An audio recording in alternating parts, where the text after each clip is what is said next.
الحمد للہ وحدہ لا شریک لہ والصلاة والسلام علی محمد لا نبی بعدہ ولا رسالة بعد رسالتی ولا نبوة بعد نبوتی ولا کتاب بعد کتابی ولا معصوم بعد اسمتی ولا سنة بعد سنتی ولا امة بعد امتی.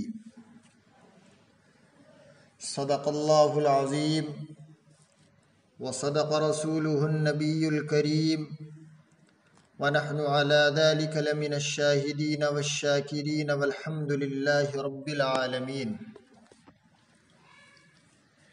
قال اللہ تبارک وتعالی فی القرآن المجید فاعوذ باللہ من الشیطان الرجیم بسم اللہ الرحمن الرحیم وما خلقت الجن والانس الا ليعبدون ما اريد منهم من رزق وما اريد ان يطعمون ان الله هو الرزاق ذو القوة المتين. صدق اللہ العظیم. میرے محترم بزرگوں، دینی اور ایمانی اور وطنی بھائیوں، پس پردہ میری آواز کو سننے والی امت محمدیہ صلی اللہ علیہ وسلم کی پاکیزہ ماؤں بہنوں، شب برات چونکہ قریب ہے، پچھلے 2-3 دنوں سے میں مستقلاً تقریباً 1 ہفتے سے مستقل اس موضوع پر بات کر رہا ہوں. جتنا اللہ نے مجھے علم دیا ہے وقتاً فوقتاً آپ حضرات کے سامنے یہ ایک سلسلہ جو شروع ہوا ہے لاک ڈاؤن سے، مختلف موضوعات پر میں آپ سے بات کر رہا ہوں. دعا کیجئے کہ اللہ مجھے صحیح کہنے، آپ کو سن کر عمل کرنے کی توفیق عطا فرمائے. دین نام ہے اللہ کے حکم اور رسول اللہ صلی اللہ علیہ وسلم کے طریقے پر زندگی گزارنے کا. اس کے علاوہ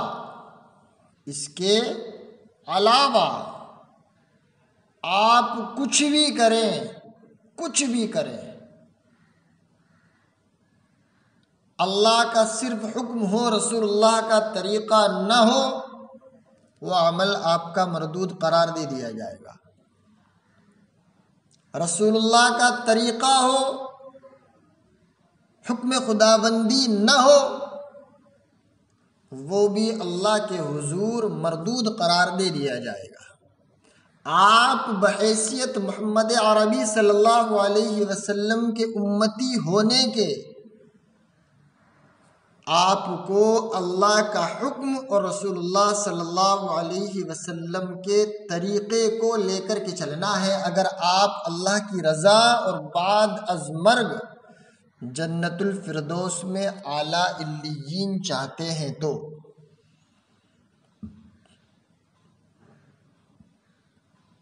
ماہ شعبان بابرکت مہینہ پورے جوش کے ساتھ رواں اور دواں ہے.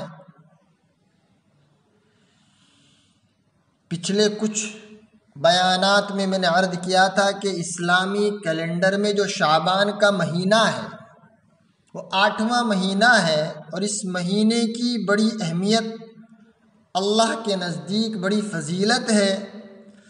اللہ کے رسول صلی اللہ علیہ وسلم نے اس مہینے میں برکت ڈالنے کے لیے اللہ سے دعا فرمائی.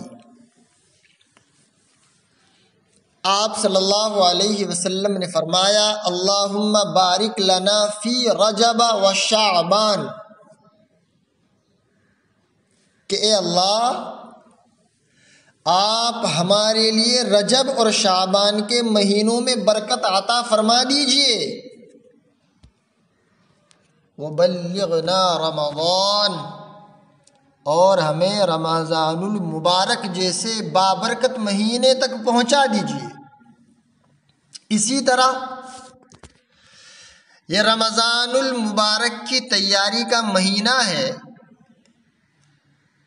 اللہ کے رسول صلی اللہ علیہ وسلم اس مہینے میں بہت زیادہ روزہ رکھا کرتے تھے۔ ماں عائشہ رضی اللہ تعالی عنہا فرماتی ہیں کہ میں نے اللہ کے رسول صلی اللہ علیہ وسلم کو شعبان کے مہینے سے زیادہ کسی اور مہینے میں روزہ رکھتے ہوئے نہیں دیکھا۔ حضرت اسامہ بن زید رضی اللہ تعالی عنہ فرماتے ہیں کہ میں نے رسول اللہ صلی اللہ علیہ وسلم سے اس مہینے میں زیادہ روزہ رکھنے کی وجہ پوچھی تو آپ صلی اللہ علیہ وسلم نے فرمایا، یہ ایسا مہینہ ہے اسامہ، یہ ایسا مہینہ ہے جس میں لوگ غفلت کی زندگی گزارتے ہیں، حالانکہ اس مہینے میں بندوں کے اعمال اللہ جل جلالہ و عم نوالہ کے سامنے پیش کیے جاتے ہیں، اور میں چاہتا ہوں کہ جب میرے اعمال پیش کیے جائیں تو میں روزے کی حالت میں رہوں، کہ اللہ کے حضور جب میرے اعمال کو پیش کیا جائے تو ہمارا اور آپ کا اور قیامت تک آنے والے اس روئے زمین پر انسان کا نبی فرما رہا ہے کہ اللہ کے حضور جب میرے اعمال پیش کیے جائیں تو میں روزے کی حالت میں ہوں۔ اس مہینے کی ایک فضیلت یہ ہے کہ اس مہینے میں شب برات بھی آتی ہے، بابرکت فضیلت شب برات کی وجہ سے بھی ہے، جس میں اللہ جل جلالہ و عم نوالہ اپنے بندوں کی مغفرت فرماتے ہیں۔ حضور صلی اللہ علیہ وسلم نے فرمایا، اللہ تعالیٰ 15ویں شعبان کی رات میں اپنی تمام مخلوق کی طرف متوجہ ہوتے ہیں اور ساری مخلوق کو بخشش دیتے ہیں سوائے اس کے جو مشرک ہو اور اپنے بھائی سے کینہ رکھنے والا ہو۔ میں نے اپنے پچھلے چند بیانات کے اندر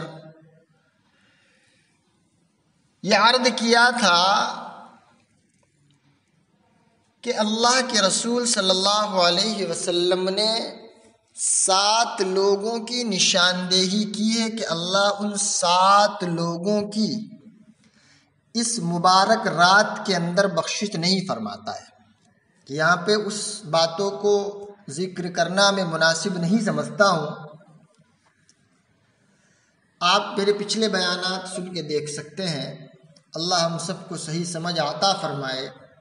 افسوس کی بات یہ ہے کہ اس مبارک مہینے کی اتنی بابرکت رات میں بھی بہت سے بھائی خرافات اور ناجائز کاموں میں لگے رہتے ہیں۔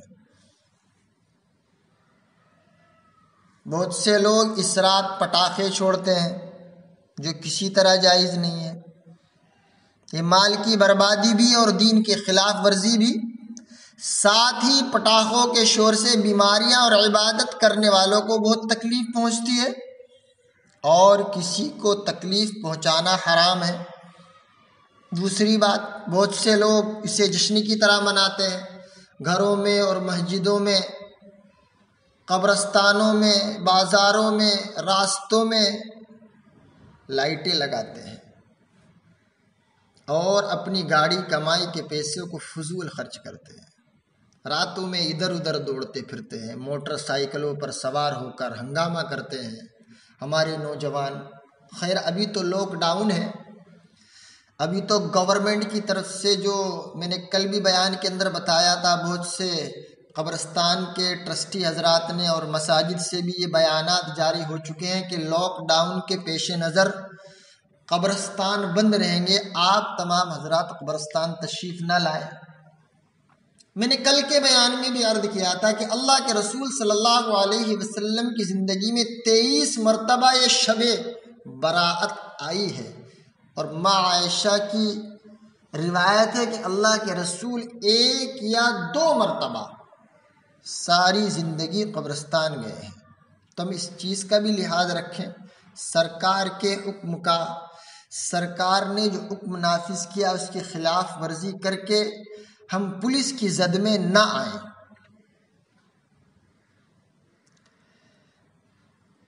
کچھ یہ سمجھتے ہیں کہ اس رات مردوں کی جو روحیں ہیں وہ گھروں میں آتی ہیں اور یہ دیکھتی ہیں کہ ہمارے لیے کچھ پکایا گیا ہے یا نہیں، حلوہ پکا کے رکھتے ہیں۔ یہ بالکل غلط بات ہے، اس کی کوئی حقیقت نہیں ہے۔ غور کریں میرے محترم بزرگوں، میری ماں و بہنوں، عقیدے کا جو بگاڑ ہے وہ ہماری گھر کی ماں و بہنوں کے اندر زیادہ ہے۔ حلوہ پکانے کی میں نے شروع میں عرض کیا کہ اللہ کو عبادت وہ مطلوب ہوگی جو اللہ کے حکم اور رسول اللہ صلی اللہ علیہ وسلم کے طریقے سے ثابت ہو۔ شب برات کا حلوہ، اللہ کے رسول صلی اللہ علیہ وسلم کی زندگی میں شب برات 23 سے زائد مرتبہ آئی۔ آپ صلی اللہ علیہ وسلم نے کسی بھی شب بارات کے اندر حلوہ نہ بنوایا، نہ بنایا، نہ اپنی ازواج مطہرات کو حلوہ بنانے کا حکم دیا، نہ صحابہ کرام رضی اللہ تعالی علیہم اجمعین کو حکم دیا۔ یہ سراسر بدعت ہے، اور بدعت دین میں ہر نئی بات ایجاد کرنے والا اپنا ٹھکانہ جہنم کے اندر بنا لے۔ بہرکیف حلوے کی کوئی بھی حدیث، کوئی بھی آیت، نہ کسی صحابہ کا عمل، نہ تابعین، تبع تابعین، نہ کسی بزرگ سے ثابت ہے کہ حلوہ پکا کے گھر میں رکھیں گے تو جو ہمارے مردے مر چکے ہیں ان کی روحیں گھروں کے اندر آتی ہیں۔ یہ بالکل غلط ہے، اس کی کوئی حقیقت نہیں ہے، یہ سراسر بدعت ہے، اور جو بدعت دین میں بدعت کرے اس کا ٹھکانہ جہنم ہے۔ ارے بزرگوں غور تو کیجئے، جو روحیں جنت میں ہیں، جنت کے اعلیٰ علیین میں ہیں، جنت کے بالا خانوں میں ہیں، وہ جنت کی نعمتیں چھوڑ کر ہمارا حلوہ کھانے کیوں آئیں گی؟ ارے عقل دی ہے اللہ نے، عقل سلیم دی ہے، قلب سلیم دیا ہے۔ ہم سوچیں انسان مرنے کے بعد یا تو جنت کے اندر جاتا ہے یا جہنم کے اندر جاتا ہے۔ تو جو لوگ یوں کہتے ہیں کہ ہم حلوہ پکاتے ہیں، گھر کے اندر رکھتے ہیں، تقسیم کرتے ہیں، کہ وہ روحیں گھر کے اندر آتی ہیں اور دیکھتی ہیں حلوہ پکا ہے یا نہیں پکا ہے، تو غور کیجئے اللہ نے عقل دی ہے کہ اگر آپ کا مرنے والا جو اس دنیا سے چلا گیا اگر وہ جنت کے اندر ہے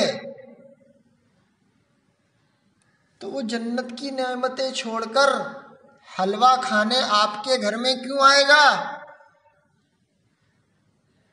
ہمارے پکوان کھانے کیوں آئے گا؟ اور جو جہنم میں ہے تو آپ کو لگتا ہے جہنم کا دروغہ انہیں نکلنے دے گا؟ یہ سراسر غلط عقائد، غلط طریقے کی باتیں ہیں جن کا ثبوت نہ تو قرآن کریم کے اندر ہے، نہ اللہ کے رسول صلی اللہ علیہ وسلم کی احادیث مبارکہ سے ثابت ہے، نہ کسی صحابی کا عمل ہے، نہ تابعین، نہ تبع تابعین، نہ کسی بزرگان دین کا عمل ہے۔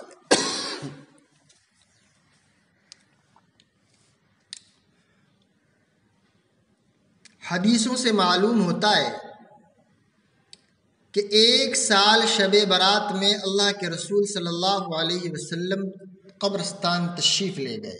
میں نے اپنے پچھلے بیانوں میں بھی بتایا، 1 یا 2 بار کی روایتیں احادیث کے اندر موجود ہیں، اس لیے کبھی بھی اس رات میں قبرستان جایا جا سکتا ہے، لیکن اس کو ہر شب برات میں معمول بنا لینا اور عادت بنا لینا یہ غلط ہے۔ اس لیے کہ اللہ کے رسول صلی اللہ علیہ وسلم 1 ہی سال شب برات میں قبرستان تشریف لے گئے تھے، ہر سال نہیں۔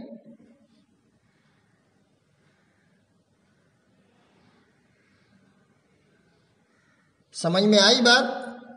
میں نے پہلے بھی عرض کیا، چونکہ لاک ڈاؤن چل رہا ہے، آپ لوگ احتیاط کریں، وہ کام نہ کریں جس سے ہم پولیس کی زد میں آ جائیں۔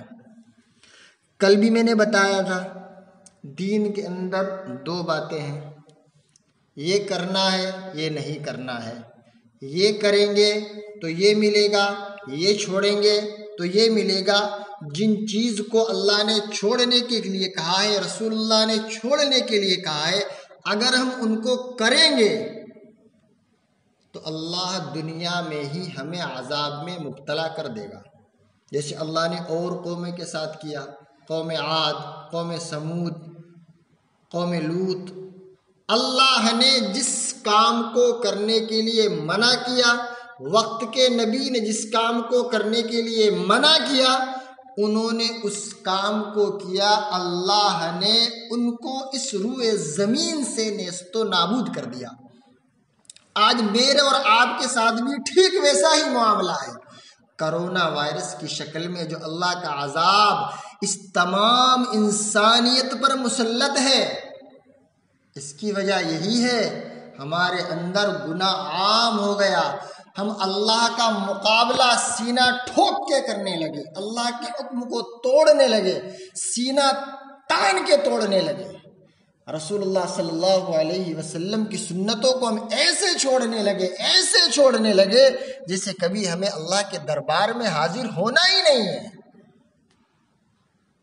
حضرت جابر رضی اللہ تعالی عنہ فرماتے ہیں کہ اللہ کے رسول صلی اللہ علیہ وسلم نے فرمایا کہ جب انسان گناہ کرنے لگے، وہ بھی اعلانیہ، گناہ کرنے کے بعد اس کو ندامت نہ ہو، تو اللہ ان پر ایسے عذاب مسلط کرتا ہے جیسے ان کے پہلوں نے ان عذابات کو نہ دیکھا ہو۔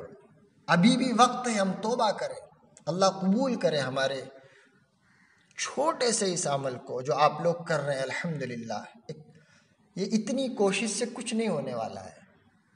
چند لوگ ہیں، مجھے دکھ نہیں رہے کتنی مستورات ہیں، کتنے افراد بیٹھے ہیں۔ سننے میں آتا ہے 3-4 لوگ روزانہ بیٹھتے ہیں مغرب سے مغرب اعتکاف میں۔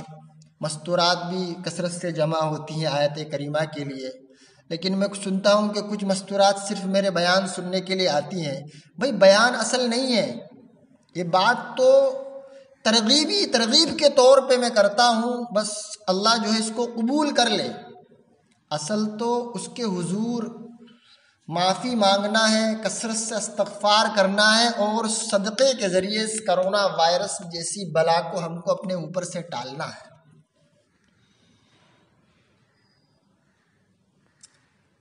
شب برات میں نے کل بھی بتایا تھا کہ ہم کیا کریں۔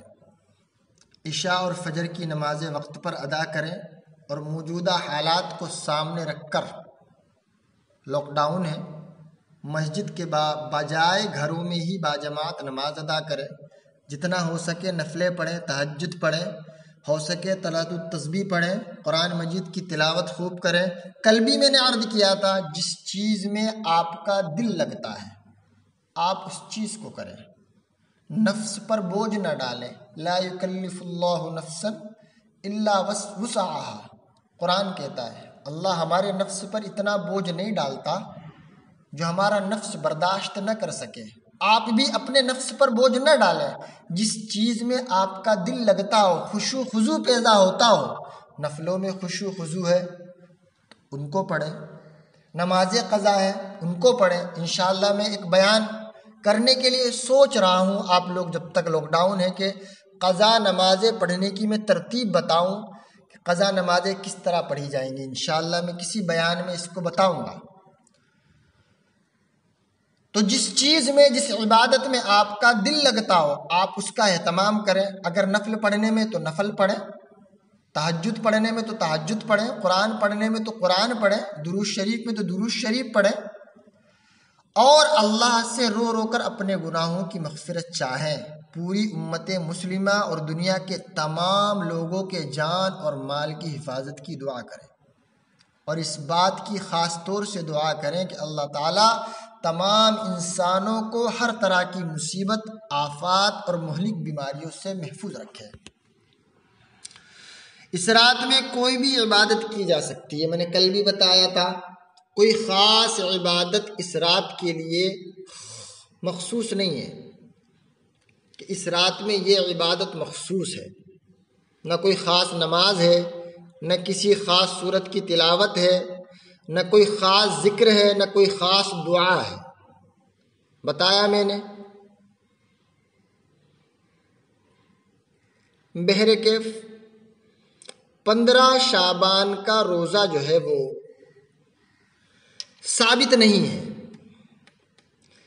اس لیے اگر اس دن روزہ رکھنا ہو تو اس نیت سے رکھا جائے کہ شعبان کا دن ہے اور پورے شعبان کے مہینے میں روزہ رکھنے کی فضیلت ہے۔ ساتھ ہی ہر مہینے کی 15 تاریخ کو روزہ رکھنے کی فضیلت بھی حدیث سے ثابت ہے، اس لیے روزہ رکھ لیں تو انشاءاللہ اجر ضرور ملے گا۔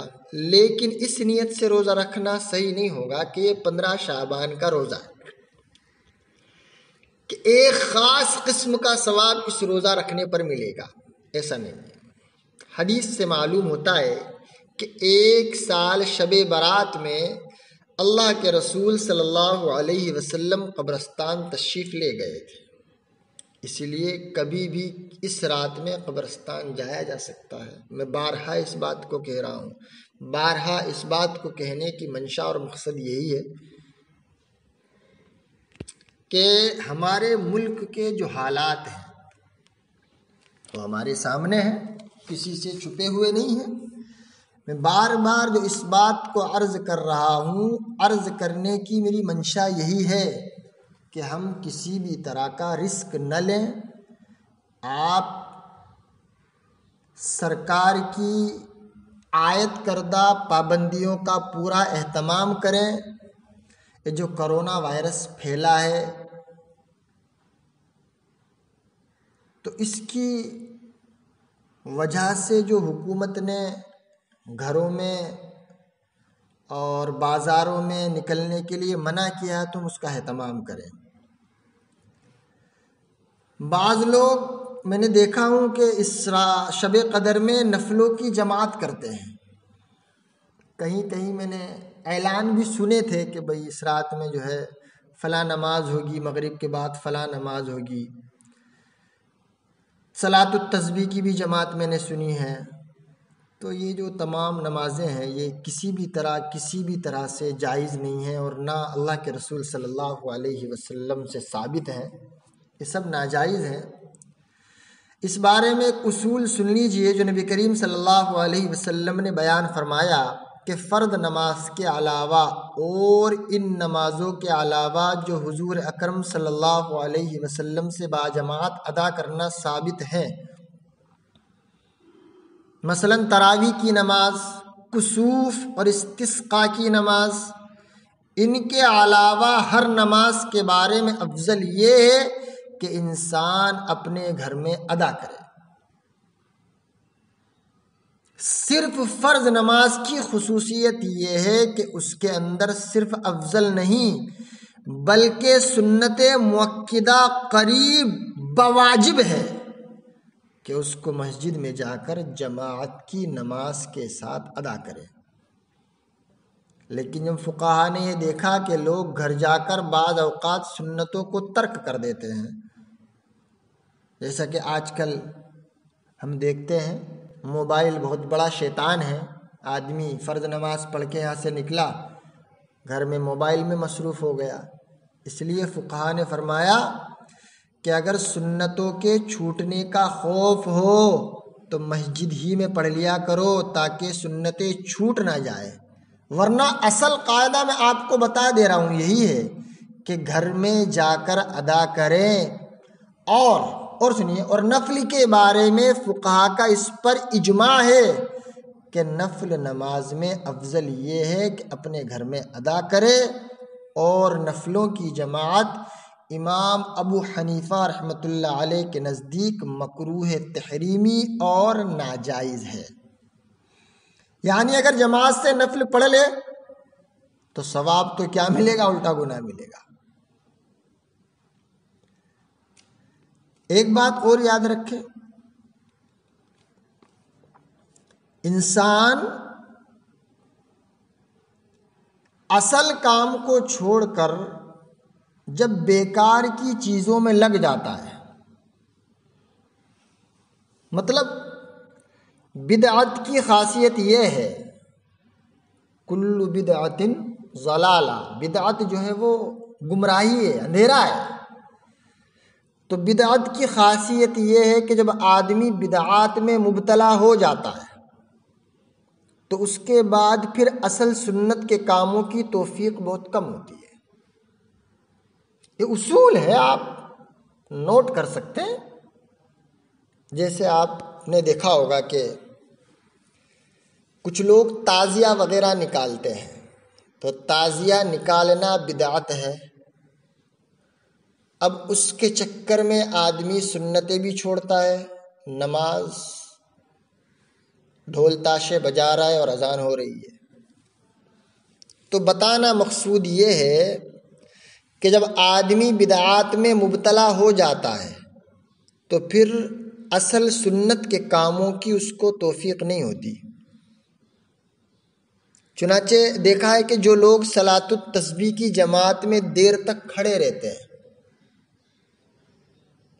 وہ لوگ سب کی آپ گنتی کر لینا، وہ لوگ ہیں 5 وقت کی فرض کی جماعتوں میں نہیں نظر آئیں گے وہ لوگ، کیونکہ وہ لوگ بدعت کرنے کے عادی ہو چکے ہیں۔ سمجھ میں آ رہی بات؟ مثلا کچھ لوگ حلوہ پکانے میں لگے ہوئے ہیں۔ بھائی حلوہ پکانا کیا ہے؟ قرآن سے ثابت ہے، حدیث سے ثابت ہے۔ حلوہ پکانے والے وہی لوگ ہیں جو فرائض سے غافل ہیں۔ نماز قضا ہو رہی ہیں، حلوہ پک رہا ہے، سنتیں چھوٹ رہی ہیں، حلوہ پک رہا ہے، فرائض چھوٹ رہے ہیں، واجبات چھوٹ رہے ہیں اور حلوہ پک رہا ہے۔ اللہ اور اس کے رسول صلی اللہ علیہ وسلم نے تو سب سے زیادہ تاکید اس کی فرمائی کہ جب کسی کا انتقال ہو جائے تو اس کی میراث شریعت کے مطابق جلدی تقسیم کرو۔ لیکن اب یہ ضمناً میں بات عرض کر رہا ہوں کہ اب ہو یہ رہا ہے کہ میراث تقسیم کرنے کی طرف دھیان کسی کا نہیں جا رہا۔ اللہ کے رسول کی سنت کیا ہے کہ انسان مر جائے تو پہلی فرصت میں اس کی میراث تقسیم کرو، اور صرف تقسیم کرنے کے لیے نہیں کہا، جلدی تقسیم کرو۔ لیکن یہاں کیا ہو رہا ہے؟ تیجا ہو رہا ہے، 10واں ہو رہا ہے، 40واں ہو رہا ہے، برسی ہو رہی ہے۔ لہٰذا عرض کرنا یہ ہے کہ بدعت کی خصوصیت یہ ہے کہ جب انسان اس میں مبتلا ہو گیا تو پھر وہ سنت سے دور ہوتا چلا جائے گا۔ حلوہ اگر پکانا تم نے شروع کر دیا جو سنت کہیں سے کہیں تک ہے ہی نہیں، سراسر بدعت ہے، تو پھر اللہ تمہارے اندر سے سنت والے اعمال کی توفیق بھی چھین لے گا۔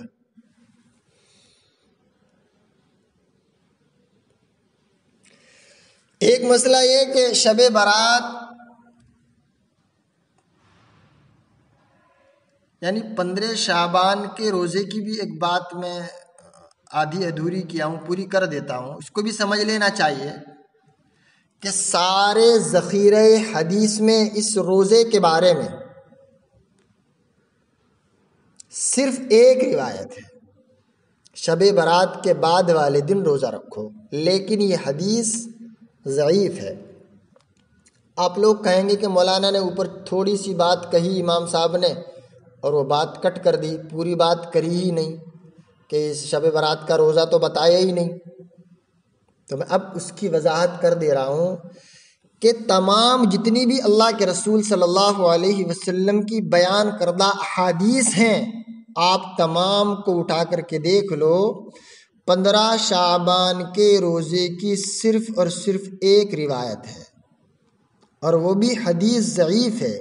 لہذا اس روایت کی وجہ سے خاص اس 15 شعبان کے روزے کو سنت یا مستحب قرار دینا بعض علماء کے نزدیک درست نہیں ہے۔ البتہ پورے شعبان کے مہینے میں نے پہلے بھی عرض کیا روزے رکھنے کی فضیلت ثابت ہے، یعنی یکم شعبان سے 27 شعبان تک روزے رکھنے کی فضیلت ثابت ہے۔ غور سے سننا، 27 شعبان المعظم تک روزے رکھنے کی فضیلت آپ صلی اللہ علیہ وسلم سے ثابت ہے۔ 28 اور 29 شعبان کو اللہ کے رسول صلی اللہ علیہ وسلم نے روزہ رکھنے سے منع فرمایا کہ رمضان المبارک سے 1-2 روز پہلے روزہ نہ رکھو، تاکہ رمضان کے روزوں کے لیے انسان حشاس بشاس نشاط کے ساتھ تیار رہے۔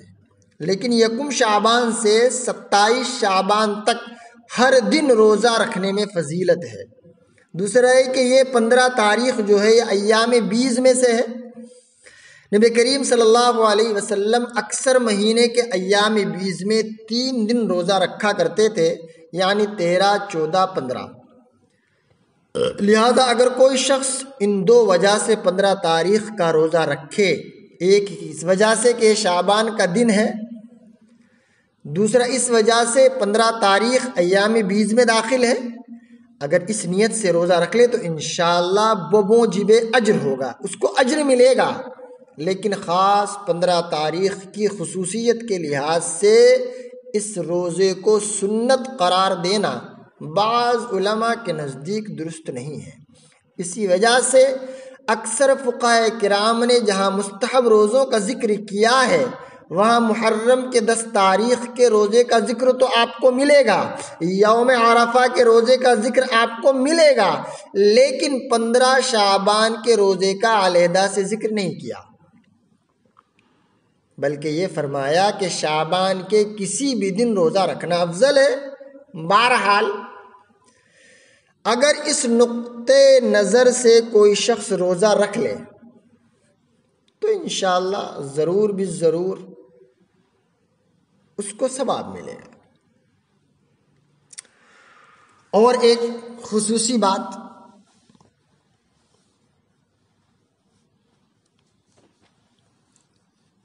فضیلت والی راتیں جو ہیں یہ آپ لوگ سمجھ کے چلیں، میں نے اپنے پچھلے بیانوں میں بتایا تھا کہ 5 راتیں فضیلت والی بیان کی گئی ہے، ان میں سے ایک یہ شب براءت والی چھٹکارے والی رات ہے۔ تو ہم اس بات کو سمجھ کے چلیں کہ یہ جو راتیں ہیں شور و شغب کی راتیں نہیں ہیں، یہ اجتماع کی راتیں نہیں ہیں، یہ منورنجن کی راتیں نہیں ہیں۔ اس لیے ہر شخص کو آپ مستورات بھی اور مرد حضرات جو بھی میری بات کو پس پردہ سن رہے ہیں، وہ تنہائی میں بیٹھ کر اللہ تبارک و تعالی سے اپنے تعلقات قائم کرے، یعنی ایسے تعلقات قائم کرے کہ اللہ کے اور تمہارے درمیان کوئی حائل نہ ہو۔ لوگ کہتے ہیں کہ یار تنہائی میں عبادت کرنے بیٹھتے ہیں تو نیند آنے لگ جاتی ہے، مسجد میں روشنی ہوتی ہے، ایک جم غفیر ہوتا ہے، جلسہ جلوس ہوتا ہے، جس کی وجہ سے لوگ یہ عذر بیان کرتے ہیں، جس کی وجہ سے نیند پر قابو پانے میں آسانی ہو جاتی ہے۔ کمال ہے۔ ارے اس بات پر یقین کرو کہ اگر تمہیں چند لمحات اللہ کے ساتھ تنہائی میں ہم کلام ہونے کے میسر آ جائیں، بہت پوائنٹ کی بات بول رہا ہوں، تو وہ چند لمحات اس ساری رات سے بدرجہ بہتر ہیں جو تم نے اجتماع میں گزاری، لوگوں کے ساتھ اٹھنے بیٹھنے میں گزار دی۔ اس لیے کہ تنہائی میں جو وقت گزرا وہ سنت کے مطابق گزرا، اور جو لوگوں کے میلے میں وقت گزرا وہ خلاف سنت گزرا، اور وہ رات اتنی قیمتی نہیں جتنے وہ چند لمحات قیمتی ہیں جو آپ نے اخلاص کے ساتھ ریا کے بغیر گوشے تنہائی میں گزار لی ہے۔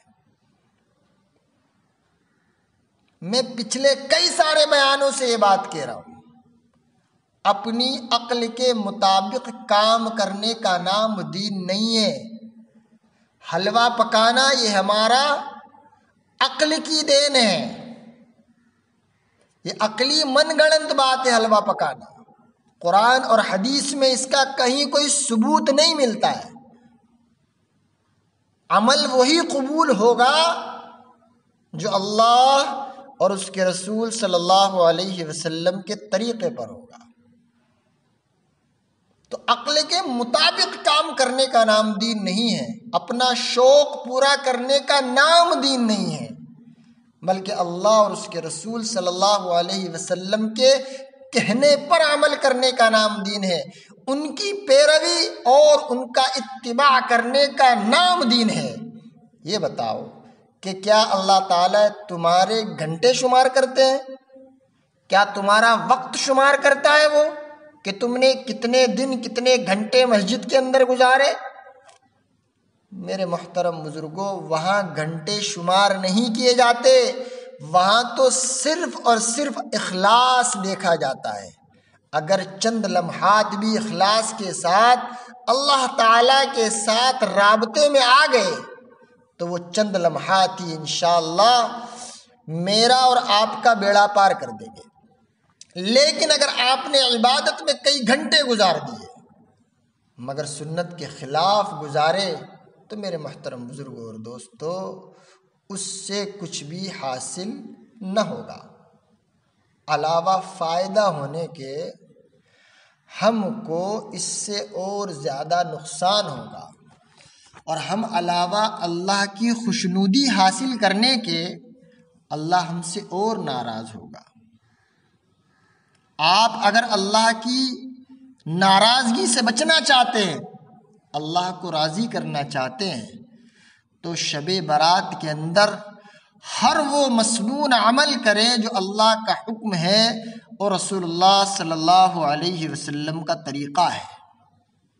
آپ بھیڑ بھڑکا سے بچیں، تنہائی میں اپنے گھر کے اندر ایک گوشے میں، جب تک لاک ڈاؤن ہے، ایک گوشے میں مصلی بچھائیں اور اپنے تعلقات اللہ کے ساتھ استوار کریں، اللہ کو منائیں، اللہ کے سامنے گڑ گڑائیں، اس کے سامنے عاجزی کریں، انکساری کریں، یاد کریں وہ گناہ جو اب تک آپ نے ساری زندگی کیے ہیں، ایک ایک گناہ کو یاد کر کے اللہ کے سامنے توبہ اور استغفار کریں، اللہ سے اپنے گناہوں کی معافی مانگیں، اللہ سے اپنے گناہوں کی مغفرت طلب کریں کہ اللہ میرے تمام گناہوں کو تو نیکیوں سے تبدیل کر دے، تو کر دے گا تو سب کچھ آسان ہے، تو کن کہتا ہے فیکون ہو جائے گا، تیرے لیے کوئی آسان نہیں ہے۔ خرافات سے بچیں، لاک ڈاؤن ہے، حکومت کی طرف سے بہت ساری پابندیاں عائد ہیں، جمع ہونے سے بچیں، کرونا وائرس ایک سے دوسرے میں ٹرانسفر ہوتا ہے، قبرستان نہ جائیں، میں نے بتایا ساری زندگی اللہ کے رسول 1 یا 2 مرتبہ قبرستان گئے ہیں، اس سال نہیں جائیں گے تو اللہ آپ کو جانے کا اجر ضرور دے گا۔ اصل ضرورت اس بات کی ہے کہ ہم اس خطرناک جو کرونا وائرس ہمارے اوپر مسلط ہے، خطرناک وائرس، اس وقت میں بھی بیجا خرافات اور بدعات سے اپنے آپ کو دور رکھیں۔ حلوہ پکانا بدعت ہے، اس سے دور رہے، یہ کہیں سے بھی ثابت نہیں ہے، یہ اللہ کو راضی کرنے کے بجائے اللہ کی ناراضگی کا سبب بنے گا۔ عمل وہ کریں جو اللہ کا حکم ہو، رسول اللہ صلی اللہ علیہ وسلم کا طریقہ ہو۔ اگر آپ اس وائرس سے اپنے آپ کو بچانا چاہتے ہیں، اللہ کی ہمارے اوپر جو ناراضگی ہے وہ یہی ہے کہ ہم نے اللہ کو حکموں کو چھوڑ کر اور رسول اللہ صلی اللہ علیہ وسلم کے طریقے کو چھوڑ کر زندگی گزارنا شروع کر دیا۔ آپ اگر اللہ کو راضی کرنا چاہتے ہیں، رسول اللہ کو راضی دیکھنا چاہتے ہیں، آپ چاہتے ہیں کہ اللہ ہم سے راضی ہو جائے، آپ چاہتے ہیں کہ اللہ کرونا وائرس کو ہم تمام کے اوپر سے اٹھا لے، اس کے عذاب سے ہم تمام کو محفوظ رکھے، تو یاد رکھیے اللہ کے حکم اور رسول اللہ صلی اللہ علیہ وسلم کے طریقے پر چل کر کے رو دھو کر توبہ استغفار اور صدقے کے ذریعے اللہ کو منا کر کے ہم تمام اس سے چھٹکارا پا سکتے ہیں، دوسرا کوئی راستہ نہیں ہے۔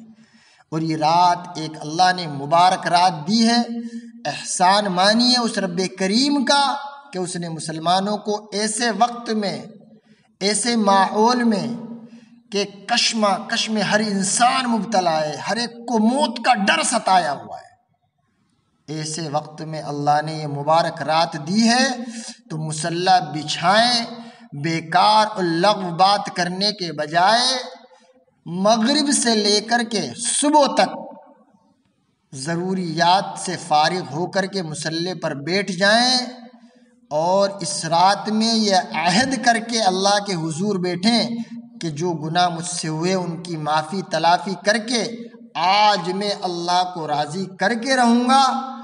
اللہ اگر ہم سے راضی ہو جائے گا بزرگوں دوستو تو اللہ ہمارے اوپر سے کرونا کے عذاب کو بھی ہٹائے گا، کرونا وائرس کی شکل میں جو تمام انسانیت کے اوپر اللہ نے عذاب مسلط کیا اس کو بھی دور کر دے گا، اور آئندہ اگر کوئی عذاب اللہ کا آنے والا ہوگا تو اللہ اس عذاب سے بھی ہم تمام کی حفاظت فرمائے گا۔ دعا کریں کہ اللہ اس رات کی صحیح قدردانی کرنے کی توفیق عطا فرمائے، بیجا خرافات سے، بیجا بدعات سے، بیکار وقت گزارنے کے، ادھر ادھر بیٹھنے ٹہلنے سے بجائے اللہ کے حضور اپنے گناہوں کی معافی کرنے میں، اللہ کو راضی کرنے میں اللہ وقت کو لگائے۔ آمین ثم آمین۔ دعا کرے اللہ مجھے بھی عمل کی توفیق عطا فرمائے اور آپ کو بھی، اور جو جو اس بیان کو سنے ان تمام